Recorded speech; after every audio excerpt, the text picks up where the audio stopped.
Même s'il s'agit de l'un des moyens les plus populaires pour parcourir de longues distances, l'avion reste parfois quelque peu énigmatique et suscite d'innombrables questions. Un avion peut-il voler si un moteur est en panne ? Est-ce que ce sont les ailes qui font tout le travail ? Mais surtout, pourquoi, après avoir choisi un siège fenêtre, tu te retrouves parfois à côté d'un mur ? Attache ta ceinture et plongeons dans le vif du sujet, d'accord ? 1. L'air pressurisé dans la cabine des passagers est aussi sec que le désert du Sahara, avec environ 20% d'humidité. C'est pourquoi tu peux avoir la peau qui tire et les lèvres gercées pendant un vol. Ce serait logique d'installer des humidificateurs pour améliorer un peu cela. Mais cette charge supplémentaire coûterait trop cher aux compagnies aériennes. De plus, le cadre de l'avion est principalement constitué d'aluminium et d'autres métaux, donc cet air humide pourrait entraîner de la corrosion. Alors, prévois plutôt de garder sur toi une crème hydratante et un baume à lèvres. 2. Toutes les 37 secondes, un avion décolle ou atterrit à l'aéroport international d'O'Hare de Chicago. Ils ont essayé d'arrêter cet avion en particulier, mais non. Après 37 secondes, à chaque fois, elle repartait. Non, je plaisante. C'est tous les avions qui font ça. 3. Les ailes ne sont qu'un des éléments cruciaux d'un vol. Il doit y avoir 4 forces pour qu'un avion puisse voler. Elles doivent pousser un avion vers l'avant, vers le haut, vers le bas et le ralentir. Ces forces sont la poussée, la portance, la traînée et le poids. Donc, si tu vois une aile en feu, ne panique pas. 4. Avec le temps, il y a de plus en plus de dioxyde de carbone dans l'atmosphère, et c'est pourquoi les turbulences sont de plus en plus fréquentes. 5. Le Boeing 747-8, l'un des plus grands avions commerciaux du monde, a une capacité électrique suffisante pour alimenter près d'1 demi-million de téléviseurs à écran plat. 6. Essaye d'éviter de te mettre sous les couvertures de l'avion. Certaines compagnies aériennes ne les lavent qu'une fois par mois environ. Utilise plutôt une couverture de voyage à toi, un foulard ou une veste. 7. Le Bed BD5 Micro détient un record dans les livres Guinness pour être le jet le plus petit et le plus léger au monde. Ce bébé peut accueillir une seule personne et pèse juste un peu plus qu'un panda géant. 8. L'Airbus A380 est le plus grand avion commercial du monde. Il peut transporter jusqu'à 853 passagers et son envergure est plus grande que l'avion lui-même. Le corps de l'avion mesure 73 mètres de long, tandis que les ailes s'étendent sur 80 mètres. Pour info, c'est presque la taille de la Statue de la Liberté. 9. Mais l'avion le plus grand et le plus lourd du monde est l'Antonov AN-225. Ce géant peut décoller tout en transportant 640 tonnes, soit son propre poids et sa cargaison. Cela veut dire qu'il est plus lourd que 3 maisons d'un étage. 10. L'endroit le plus sale dans un avion ne sont pas les toilettes, c'est la tablette. Elle contient 8 fois plus de bactéries qu'un bouton de chasse d'eau à bord. 11. Le Voyager a été le premier avion à faire le tour du monde sans se ravitailler en carburant et sans s'arrêter. Le vol a eu lieu en 1986 et a duré 9 jours, 3 minutes et 44 secondes. 12.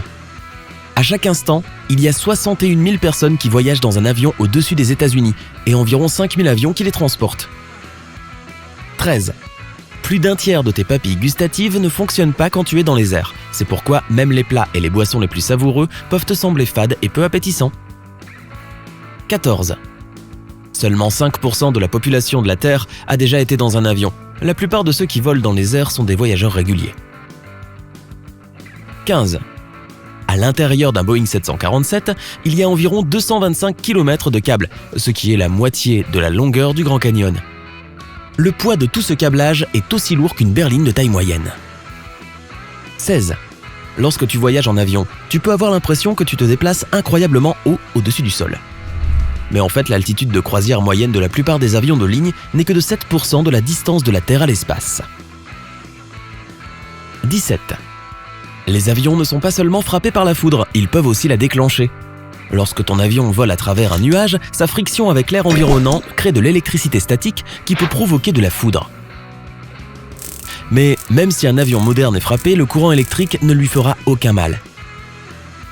En moyenne, la foudre frappe chaque engin commercial au moins une fois par an.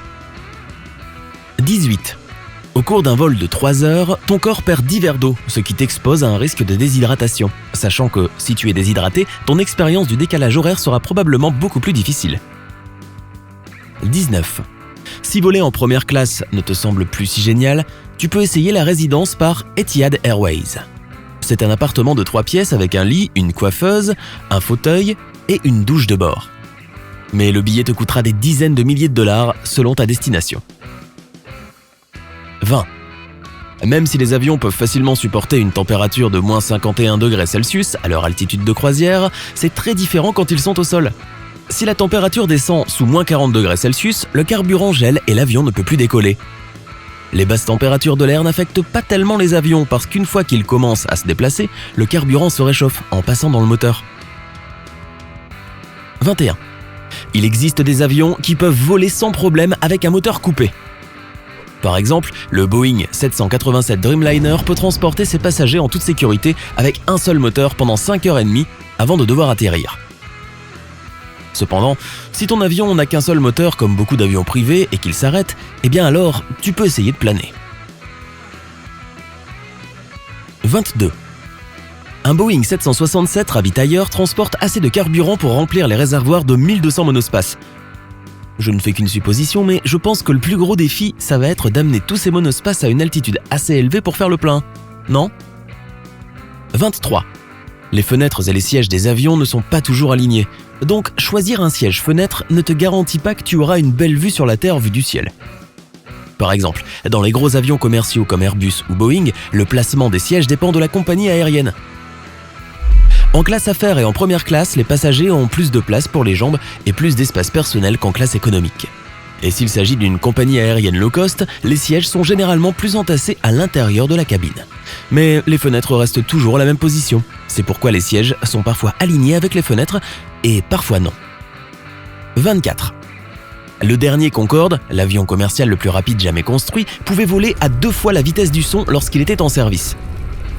Il détenait le record du vol transatlantique le plus rapide. Le voyage de New York à Londres ne prenait que 3 heures dans ce superjet. Il en faut généralement 7.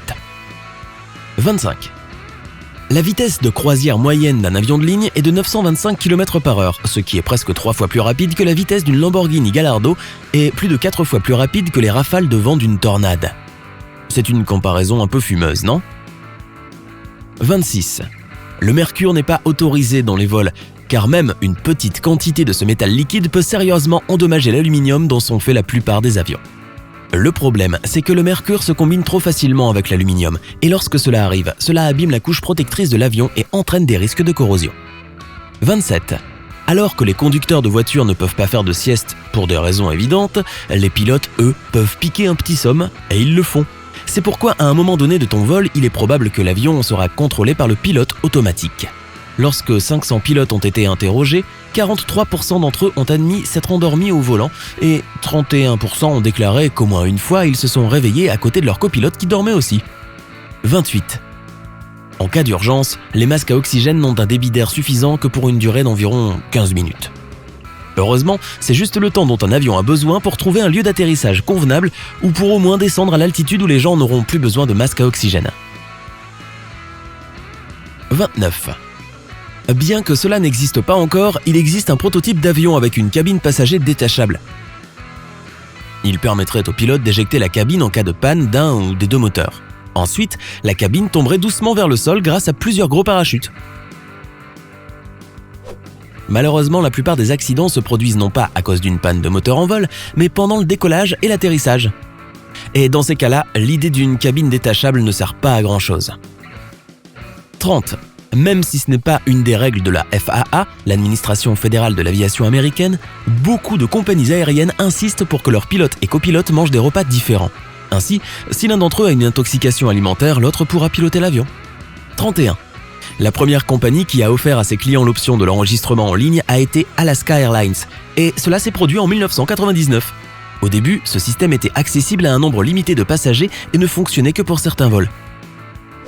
Oh, comme les temps ont changé. 32. Les traînées blanches que les avions laissent dans le ciel ne sont rien d'autre que de la condensation. C'est pourquoi on les appelle traînées de condensation. Dans le cadre du processus de combustion, un avion dégage de la vapeur d'eau chaude qui est envoyée dehors par le pot d'échappement et gèle avec l'air froid de la haute atmosphère.